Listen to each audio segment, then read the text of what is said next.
So guys, this is our Window Cathedral, guys.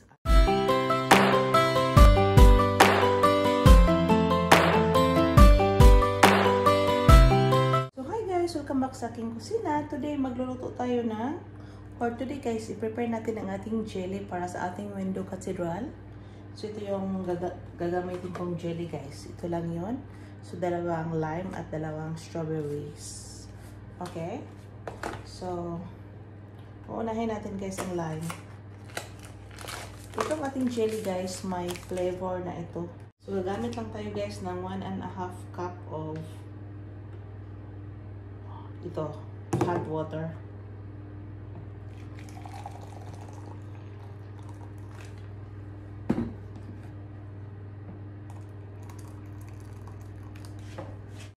So 1.5 cup na mainit na tubig, isolve natin ang dalawang pakete.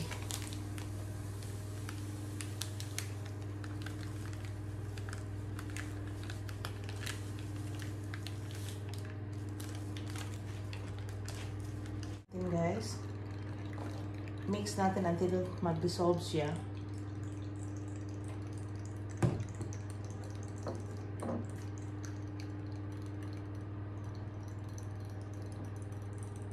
Yan natin guys ng 1.5 cup of water para ano siya.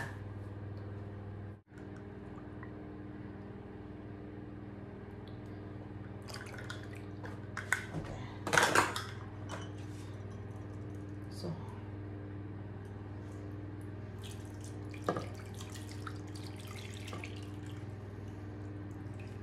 So i-cool down natin siya guys at ilagay natin sa fridge later. The same procedure lang ang ating gagawin sa isang pakete.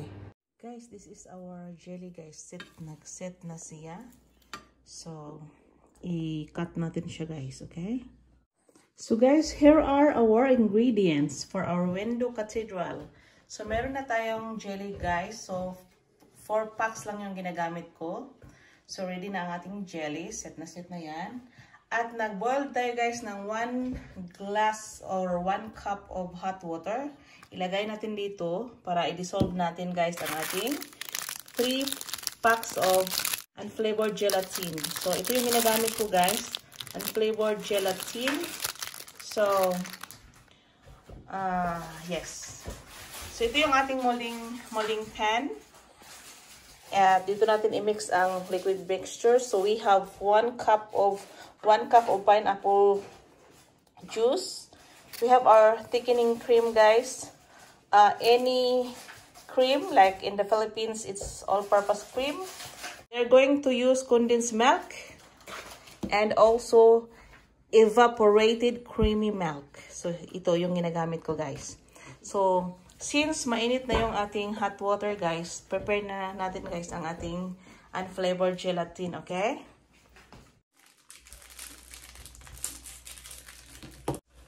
Gagamit tayo ng 1 cup.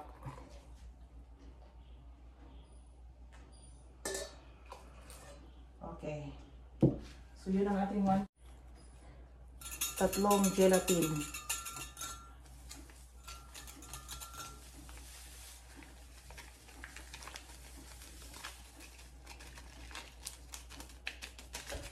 At i-mix natin siya guys until ma-dissolve siya.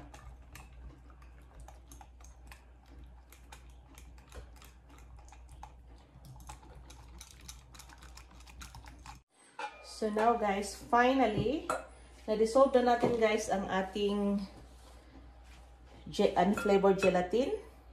So ilagay na natin guys sa ating mixing bowl.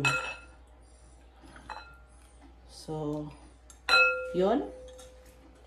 And then we are going to add our pineapple juice.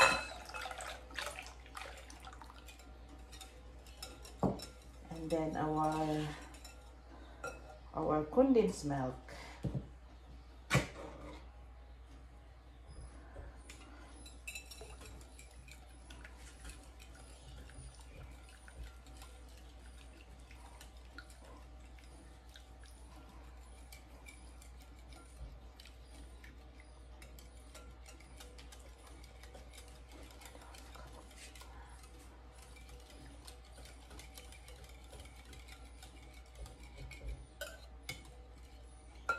Anogon. Anogon.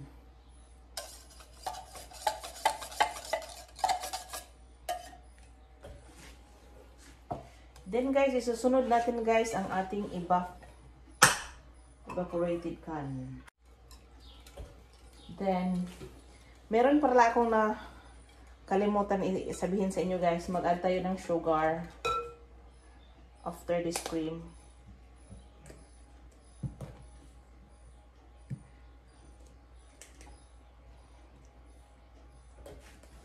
Sugar and salt. Okay?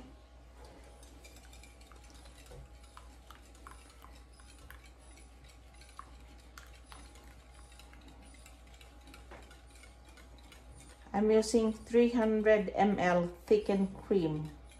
So in the Philippines, you can use the all-purpose cream.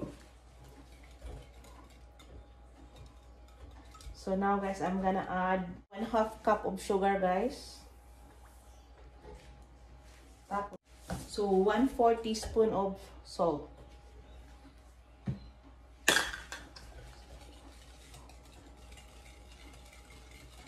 Mix lang natin guys until ma-dissolve ang sugar.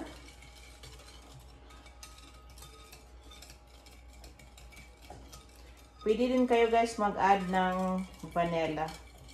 Optional lang yun. Hindi ako mag-add ng vanilla kasi may pineapple ako. Stir lang nyo guys until ma-dissolve ang ating sugar. Parang dissolve na ang sugar. So, ito yung ating gagawin, guys. Ating base, guys. Base. So, arrange natin siya. Kailangan malinis ang iyong mga kamay, mga inday. So, ito yung ating base. Mag-scoop tayo ng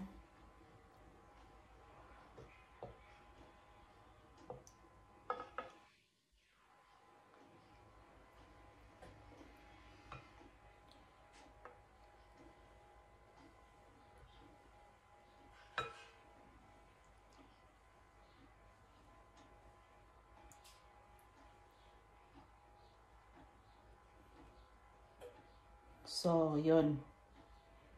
Ilagay natin ito sa fridge, guys, para mag-thicken ahead siya. Okay? Kita ninyo, guys. So, it's about time, guys. Ilagay muna natin ang ating liquid mixture sa fridge, guys, para a little bit thicken siya before we mix the jelly, okay? So, guys, it's about time, guys, to mix our... Oh my God, guys. Oh. Automatic siyang guys. It's about time to mix our jelly, guys. Use spatula para hindi madurog yung mga nyo, guys, yung jelly nyo.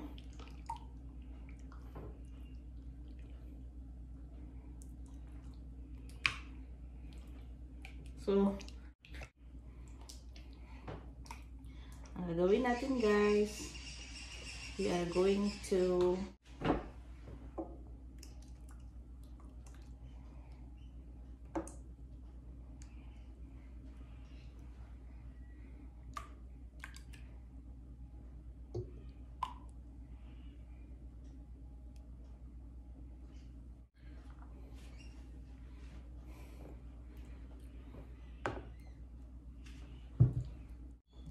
napaka-heavy. Dali lang siya nag-set. Okay. Takpan natin ng cling wrap. Tapos,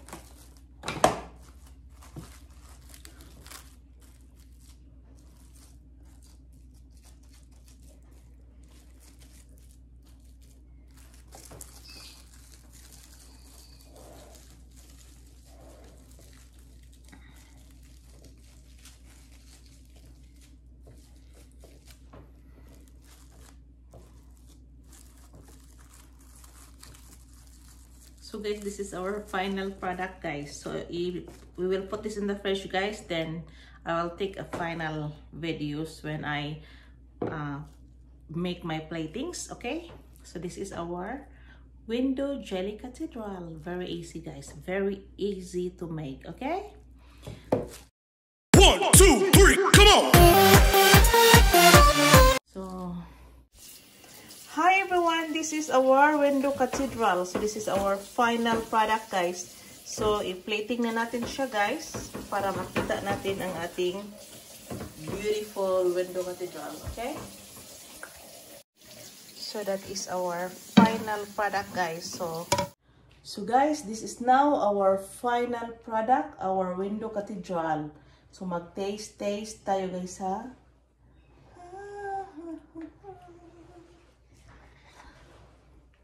Ang sarap nito, guys. Okay. See? This is how it looks like. So you may try this in your kitchen and let me know. So this is Tes Tasty Channel. Have a good time. Happy eating. Wow. Grabe. So this is, guys, Window Jelly Cathedral. Okay? So guys, thank you for watching and have a good time. Happy New Year! Look. So thank you for watching.